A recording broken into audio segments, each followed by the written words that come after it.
बिस्मिल्लाहिर्रहमानिर्रहीम। अस्सलाम वालेकुम स्टूडेंट्स, उम्मीद है आप सब लोग खैर खैरियत के साथ होंगे।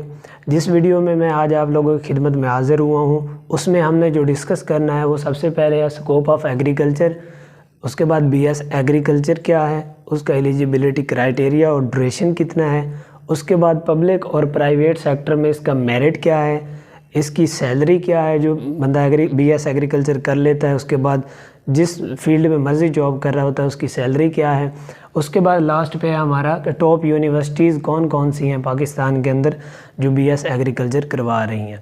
तो इसमें स्टूडेंट्स हमारे पास सबसे पहला जो है वो है स्कोप ऑफ एग्रीकल्चर। एग्रीकल्चर का स्कोप क्या है? तकरीबन एग्रीकल्चर जो है ये तमाम कंट्रीज़ के अंदर खुराक और बरामदात के लिए ऐसी ज़रूरी अशिया फराहम करता है जो कि उस कंट्री के लिए ज़रूरी होती हैं। लाइक उसमें वीट होगी, गंदम, ठीक है, उसके बाद राइस हो गया, चावल, उसके बाद कॉटन है, कपास, इस तरह की और भी काफ़ी सारी फसलें हैं जो ये मुहैया करता है, जिनको सेल आउट करके या उनको अपनी कंट्री के अंदर स्टेपल फूड के तौर पर उन क्रॉप्स को यूज़ किया जाता है। तो ये इसका स्कोप है। उसके बाद अगर एग्रीकल्चर के स्कोप के बारे में देखा जाए तो तकरीबन पूरी दुनिया के अंदर जो भी चीज़ आप देख लें उसके पीछे एग्रीकल्चर का रोल ज़रूर होता है। तमाम चीज़ों के पीछे एग्रीकल्चर जो है वो रोल प्ले कर रहा होता है।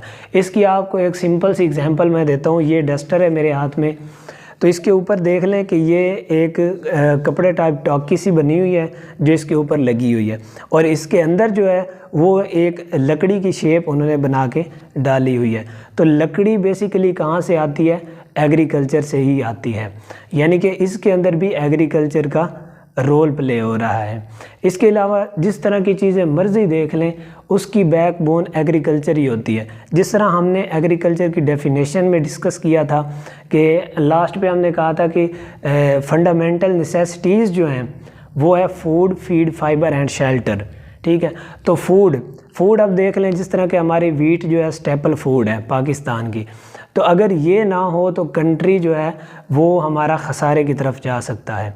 इसलिए ये स्टेपल फूड है, ठीक है, और हमारी कंट्री जो है इसको वसी पैमाने पर प्रोड्यूस कर रही है ताकि हम जो है बाहर से चीज़ें ना मंगवाएं और अपनी कंट्री को जो है वो खसारे से बचा सकें।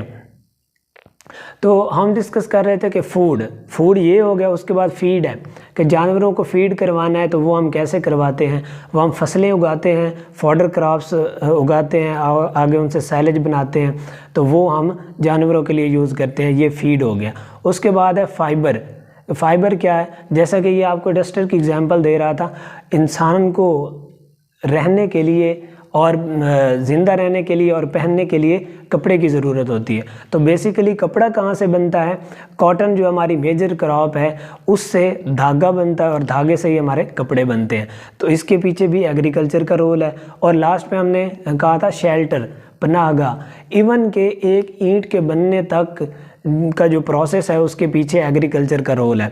ईंट कैसे बनती है कि मट्टी से ईंट बनती है कच्ची, उसको आगे भट्ठों के अंदर पकाया जाता है। तो वो जो कच्ची ईंट बनती है वो भी बेसिकली मट्टी से बनती है। तो मट्टी कहाँ से आती है? एग्रीकल्चर से आती है। यानी कि जो चीज़ मर्ज़ी देख लें उसकी बैकबोन जो है एग्रीकल्चर ही होगी। उसके बाद बीएस एग्रीकल्चर है कि बीएस एग्रीकल्चर क्या है कि एग्रीकल्चर के रिलेटेड जो भी नॉलेज है कि हम अगर एग्रीकल्चर करना चाहते हैं तो उसमें हमें बीज की ज़रूरत होगी, ठीक है। उसके बाद जो है हमारे फर्टिलाइज़र की हमें ज़रूरत होगी। उसके बाद जो है हमें पेस्टिसाइड और इंसेक्टिसाइड्स की ज़रूरत होगी, और उसके अलावा एग्रीकल्चर करने के लिए हमें मशीनरी की भी ज़रूरत होगी। तो ये तमाम चीज़ों का जो नॉलेज हम गेन करते हैं या स्टडी करते हैं वो आता है बीएस एग्रीकल्चर के अंदर, बीएस एग्रीकल्चर के अंदर। उसके बाद है कि इसका एलिजिबिलिटी क्राइटेरिया और ड्यूरेशन क्या है। तो स्टूडेंट्स जो बीएस एग्रीकल्चर है ये आप एफएससी मेडिकल करने के बाद आप बीएस एग्रीकल्चर में एडमिशन ले सकते हैं। उसके बाद है कि ये 4 ईयर की डिग्री होती है, 4 ईयर का प्रोग्राम है। इसमें 8 सेमेस्टर होते हैं और हर सेमेस्टर जो है वो 6 माह का होता है। उसके बाद है इसका merit in public and private sector. तो जो पब्लिक सेक्टर हैं उनमें तकरीबन 70% to 80% इसका मेरिट होता है कि इतने % आपके मार्क्स होंगे तो आप BS एग्रीकल्चर कर सकते हैं। उसके बाद है कि प्राइवेट सेक्टर में 60% टू 70% इसका मेरिट होता है कि आप अगर आपके मार्क्स इतने % होंगे तो तब आप प्राइवेट सेक्टर में एडमिशन ले सकते हैं। और लास्ट पे इसका है कि सैलरी BS एग्रीकल्चर कि BS एग्रीकल्चर करने के बाद जो सैलरी होती है, अगर आप किसी भी डिपार्टमेंट में जॉब करना चाहते हैं या कर रहे हैं तो उसकी जो स्टार्टिंग सैलरी होती है वो 25,000 से लेकर 30,000 के राउंड अबाउट होती है, तकरीबन इतनी होती है। बहुत ज़्यादा अपॉर्चुनिटीज़ हैं BS एग्रीकल्चर करने के बाद, बहुत सारी जॉब्स अपॉर्चुनिटीज़ हैं जो आप करके अच्छी खासी अर्निंग कर सकते हैं। और जो लास्ट पे है कि टॉप यूनिवर्सिटीज़ फॉर एग्रीकल्चर कि कौन कौन सी यूनिवर्सिटीज़ हैं जो BS एग्रीकल्चर करवा रही हैं, उसमें सबसे पहले है यूनिवर्सिटी ऑफ एग्रीकल्चर फैसलाबाद, जिसको UAF कहते हैं। ये पाकिस्तान के अंदर टॉप पे यूनिवर्सिटी है जो BS एग्रीकल्चर करवा रही है।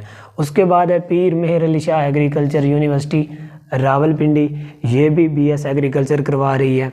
उसके बाद है university of veterinary and animal science, ये यूनिवर्सिटी है, ये भी BS एग्रीकल्चर करवा रही है। उसके बाद है KPK agriculture university Peshawar, Peshawar के अंदर ये यूनिवर्सिटी मौजूद है, KPK एग्रीकल्चर यूनिवर्सिटी, ये भी BS एग्रीकल्चर करवा रही है। उसके बाद है सिंध एग्रीकल्चर यूनिवर्सिटी, ये भी करवा रही है। उसके बाद है the university of Punjab Lahore, Lahore के अंदर ये यूनिवर्सिटी है जो कि BS एग्रीकल्चर करवा रही है। उसके बाद है लसबेला यूनिवर्सिटी ऑफ एग्रीकल्चर, ये भी BS एग्रीकल्चर करवा रही है। उसके बाद है मियां Nawaz Sharif university of agriculture, ये भी BS एग्रीकल्चर करवा रही है। और उसके बाद जो हमारे पास लास्ट वन है वो है बहाउद्दीन ज़करिया यूनिवर्सिटी जो कि मुल्तान के अंदर है, और ये भी BS एग्रीकल्चर करवा रही है। इसके अलावा some other public and private universities भी हैं जो BS एग्रीकल्चर करवा रही हैं। तो काफ़ी सारे स्टूडेंट्स होते हैं कि जो FSC करने के बाद इस उलझन में पड़ जाते हैं कि हमें आगे क्या करना है। तो MBBS जो है उसके लिए काफ़ी मेरिट चाहिए होता है, काफ़ी स्टूडेंट्स जो है उस मेरिट पे पूरा नहीं उतर सकते। उसके बाद DVM है, लेकिन अगर उन दोनों फील्ड में आप नहीं जा सकते तो तीसरा ऑप्शन आपके पास यही है कि अगर आपका मेरिट बन रहा है तो आप BS एग्रीकल्चर कर लें। बहुत ज़्यादा स्कोप है इसका। देख लें कि पाकिस्तान एक एग्रीकल्चरल कंट्री है जिसका इन्हसार भी सिर्फ़ और सिर्फ एग्रीकल्चर पे है। पहले भी हमने डिस्कस किया था एक लेक्चर में कि तकरीबन 70 to 75% जो है पाकिस्तान की पॉपुलेशन वो एग्रीकल्चर पे ही डिपेंड करती है। तो उन स्टूडेंट्स के लिए यही अपॉर्चुनिटी है कि वो BS एग्रीकल्चर कर लें। बहुत ज़्यादा जॉब्स अपॉर्चुनिटीज़ भी हैं, इंशाल्लाह हम वो नेक्स्ट वीडियो में इसकी जॉब्स अपॉर्चुनिटीज़ क्या क्या हैं उसको डिस्कस करेंगे। आज के लिए इतना ही काफ़ी है, दुआओं में याद रखिएगा। इंशाल्लाह जल्द मिलते हैं नई वीडियो के साथ। अल्लाह हाफिज़।